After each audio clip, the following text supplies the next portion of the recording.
Et je voulais vous faire voir aussi une autre forme de détérioration des matériaux qui se produit. Donc ça m'inquiète bien aussi. Sur le SUP, sur le paddle là. Vous voyez, ça c'est un point où je le plie. Et, alors je sais pas si on le verra bien, mais vous voyez cette espèce de petite crevassette là. Il faut vraiment la traiter cette fois-ci vraiment avec un patch. Mais j'en ai un là. J'ai mis un très léger point de super glue. Ça fuyait plus.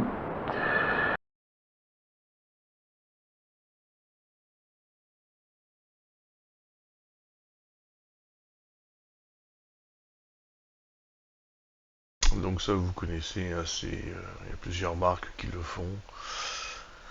Un pot de colle et son durcisseur. Les ratios de mélange sont indiqués sur la boîte. Hein, vous versez un peu de la colle PU visqueuse, pâteuse dans un petit gobelet. Vous rajoutez la dose de durcisseur appropriée. Vous touillez bien avec un petit bâtonnet. Hein, touillez bien pour faire monter les bulles et les faire partir. Ça génère un peu de bulles. Et vous n'avez pas envie d'avoir des bulles d'air dans votre liaison PVC rustine. Donc vous touillez bien, vous attendez 3-4 minutes. Ensuite vous pourrez commencer à enduire les surfaces. Voilà. Bon, il existe un tas de vidéos là-dessus, je vous laisse les regarder si vous voulez. Bon, ensuite je me suis commandé un lot de bandes de PVC, hein, pour faire les rustines. Donc c'est du PVC en bande assez souple quand même. Il en existe de plus épaisse, plus rigide, de plus fine encore. Là j'ai pris une épaisseur moyenne qui correspond bien à ce que je voulais faire. Donc ça, vous trouvez ça facilement là aussi sur n'importe quel site en ligne. Alors, oh là là, un ustensile exceptionnel. La cuillère à soupe. J'ai pas trouvé mieux pour maroufler une rustine, les tirer la colle et chasser l'air, bien atteindre tous les petits angles, toutes les surfaces pour voilà, racler, maroufler la rustine. Ça c'est très pratique et ça coûte pas cher. Voilà. Bon, alors, ah bah là je suis content là. Le bidon d'acétone et là on passe un palier. Ah, voilà, j'ai trouvé ça. Méthyl-éthylcétone, autrement appelé MEK par les anglo-saxons, puisqu'ils appellent l'acétone kétone avec un K. Bon, la formule chimique est différente de l'acétone et c'est beaucoup plus puissant. Enfin, c'est plus puissant. Hein. Je dirais que c'est genre un quart plus puissant que l'acétone. Euh, et ça permet de dissoudre. Hein, c'est un solvant. Hein, mais ça vous permettra de redissoudre des cols qui sont en place depuis 1-2 ans, qui sont bien incrustés. Il va falloir s'accrocher pour les retirer. Donc là, le méthyléthylcétone, c'est efficace. Donc j'ai pris un petit bidon d'1 litre. Hein. Ça coûte quoi, une quinzaine d'euros, et puis voilà. Mais je ne le regrette pas. Bon, un petit paquet de coton-tige. On a tout ça à la maison. Ça vous servira à nettoyer vos vieux points de colle. Ensuite, alors, oh bah, je me suis fait plaisir, hein, je me suis fait des petits cadeaux. Bon, c'est un pistolet à chaleur premier prix sur Amazon. Hein. Vous trouvez ça à 20 euros. Il est bien, il a ses petits ustensiles d'embout, surprise électrique, plusieurs réglages, bon c'est du grand basique, ben, mais ça suffit très largement pour le travail que j'ai à faire. Ben, ça permet de bien ramollir le PVC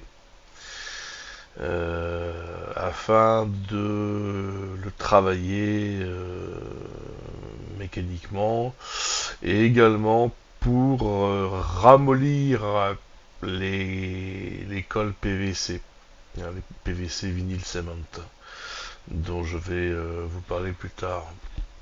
Donc ça c'est idéal, voilà, pour bien ramollir votre PVC et les points de colle. Ça aide vraiment euh, au décollage, nettoyage, grattage. Voilà.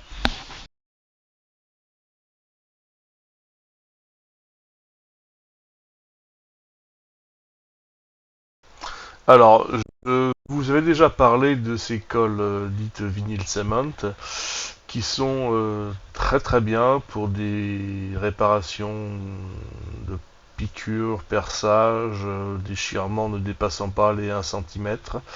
Ces colles-là sont vraiment très efficaces et très faciles à appliquer en point ou en flaque parce qu'elles conservent une certaine élasticité, elles sont costauds.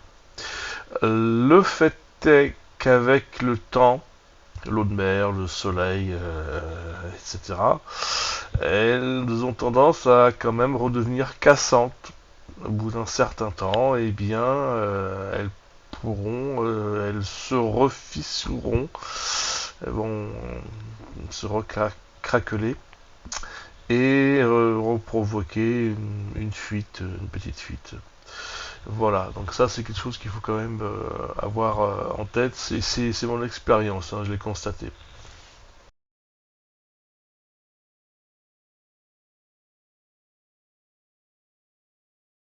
Une première étape pour attaquer ce gros point de colle vinyle cement, hein, qui faisait environ 4 cm sur 3. On va commencer par la technique du pansement cataplasme, hein. Donc vous prenez une bonne feuille de sopalin, vous la pliez, vous l'imbibez d'acétone, bien imbibé, hein. Vous la scotchez, vous la plaquez et vous remettez un scotch par-dessus pour limiter l'évaporation. Donc là vous allez traiter vraiment toute la surface de la masse de colle. Pour ça vous le laissez 1 heure, 2 heures. Et ensuite vous l'arrachez. Et puis avec une petite pince à épiler ou quelque chose qui permet d'attraper le dos de la colle, vous arriverez à lui retirer le dos et à bien dégrossir, à retirer des gros morceaux. Allez, vous sortez votre pistolet thermique, net comme ça, tel qu'il est, ça lui permet d'agir sur une surface assez large. Donc là j'avais mis quoi, 200 degrés, et je balayais tranquillement à 3-4 cm au-dessus, de 3-4 cm. Là, vous balayez tranquillement, faut pas être pressé, hein.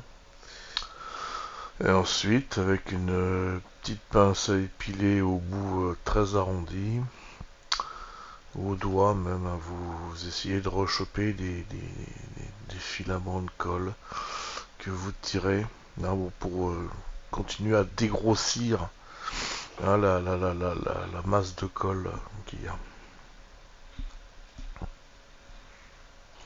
Voilà, alors une fois que vous aurez bien dégrossi la masse principale de colle, il vous restera à peaufiner, à retirer les traces, hein, parce que ça y en a, et il faut absolument s'en débarrasser. Alors l'idée c'est que vous prenez une seringue, hein, vous aspirez votre méthylcétone dedans, et vous prenez un coton-tige. Alors, la bonne méthode, hein, vous faites couler goutte à goutte sur le coton du coton-tige votre méthyléthylcétone tout en frottant la zone à traiter. Voilà. Alors voilà, comme vous avez bien passé votre pistolet thermique, la température est bonne, vous avez bien laissé couler goutte à goutte le méthyléthylcétone de la seringue sur le bout du coton-tige. Et vous faites des petits ronds, des petits 8 là sur la colle résiduelle. Voilà, et puis au bout de 10-20 secondes, vous allez le sentir hein, sous vos doigts en passant le coton-tige que, ah, ça y est, ça se ramollit. Et ça va atteindre une consistance de mucus visqueux. Hein, c'est vraiment, pardonnez-moi la comparaison, mais hein, c'est se moucher le nez. Hein. Une fois qu'il est bien luisant, gluant comme ça, allez, faut pas le laisser refroidir, ni se resolidifier, ni se réévaporer. Vous lui mettez un bon coup de chiffon en tirant en arrière et vous retirez le mucus. Voilà, un bon petit coup de torchon en arrière. Et oui, on a dégagé encore plusieurs millimètres carrés. Et la tache de colle continue à se résorber. Donc on continue comme ça. Un petit coup de pistolet à chaleur de temps en temps pour maintenir une certaine température. La seringue avec la méthyléthylcétone, le coton-tige, et puis on continue à frotter, on fait des petits ronds, des 8, on travaille tout ça gentiment. Vous voyez, quelques étapes plus tard, on continue à bien progresser, ça se résorbe, ça se résorbe, ça se résorbe. Voilà, une fois le travail terminé, eh bien on aperçoit la faille de San Andreas. La faille de pliure, au bout de 3 ans. Là voilà. Bon. Là, elle ne fuit pas, mais quand vous avez 10 PSI de paddle gonflé, là, ça vous dégonfle le paddle. Hein. Là, c'est pas kayak câble. Donc c'est ça qu'on va traiter maintenant avec une belle rustine et la colle bicomposant. Et voilà l'autre faille de San Andreas. Ben, c'est son homologue de l'autre côté. Bon, elle est moins importante, mais plus disparate. Bon, bah, c'est la même en couleur, si je puis dire. Voilà. Donc, vous voyez, celle-là aussi a bien été nettoyée, bien récupérée, avec la même technique. Je me suis fait un petit gabarit en papier. Hein. Prenez un petit bout de carton, vous façonnez ça avec un ciseau. Vous marquez ça avec un feutre ou un stylo sur le PVC. Et puis surtout, vous centrez bien sur la zone de fuite. Hein. Alors utilisez de préférence des petites bandes de sparadrap anti-bavure, anti-débordement peinture là. Ça permettra de bien circonscrire votre zone à encoller. Comme ça, vous pourrez bien frotter, étaler avec votre petit pinceau de colle bicomposant. Bon, c'est histoire d'être à peu près clean, quoi. Et voilà. Tadam! Voilà. Alors, je vous ai passé les étapes d'encollage et de préparation de la colle PU. Bon, ça, vous en trouverez des centaines sur Internet qui vous expliquent comment préparer et enduire votre colle sur des rustines de PVC. Voilà ce que ça donne au final. Alors, ça adhère vraiment bien. Hein, le seul rappel que je vous ferai, c'est que quand vous la poserez, centrez bien ça, parce qu'une fois que c'est posé, pas trop de marge de manœuvre pour le redimensionner ou le repositionner, hein. Attention, quand la fusée atterrit, il faut que ça atterrisse bien où il faut. Voilà, une fois que vous l'aurez bien apposé, vous l'étalez. Et puis là, vous sortez votre cuillère à soupe magique. Et vous marouflez, alors pas comme une brute non plus, mais voilà, vous marouflez bien pour être sûr que que la colle va s'étaler et que les petites bulles d'air résiduelles puissent partir. Ah oui, et préparez bien vos surfaces qu'elles soient le plus planes possible.